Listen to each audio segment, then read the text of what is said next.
જય ગૌ માતા, વંદે ગૌ માતરમ। કેમ છો દર્શક મિત્રો? બધા ખુશમાં હશો, ખુશમાં રહો અને લહેર કરો તેવી ગાય માતાના અંતરથી શુભકામનાઓ। તો સ્ટાર્ટ કરીએ આપણે આપણા નવા બ્લોગની શરૂઆત કરીએ।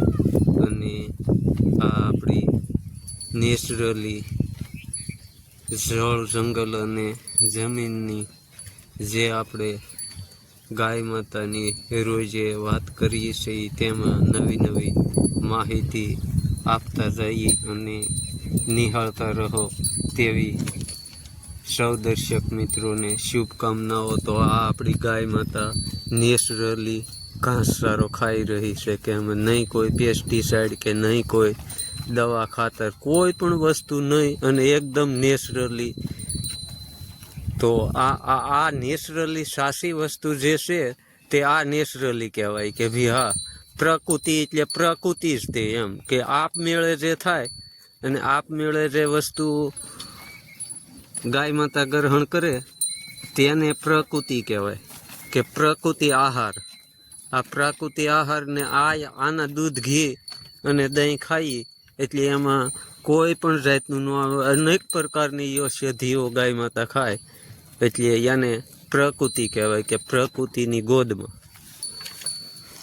તમે ઘણા વિડીયોમાં સાંભળો કે પ્રકૃતિની ગોદમાં, પણ આ પ્રકૃતિની ગોદમાં અને આના દૂધ, દહીં અને જે પણ આપણે ખોરાક ખાઈ ગાય માતાનો, તો આ પ્રકૃતિ સાચી અને નેચરલી અને સાચી સમજણ આમાં છે, કે જેથી કરીને કોઈ પણ વસ્તુ નહીં એમ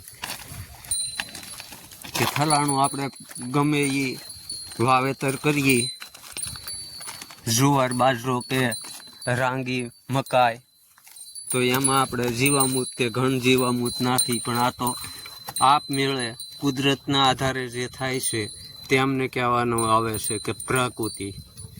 તો સાચું અને નેચરલી જે આપણા ઋષિ મુનિઓ પરંપરાનું હાલ્યું આવે છે એ ઘરેણું અને એ ખોરાક અને એ ગાયના દૂધ, ઘી અને દહીં।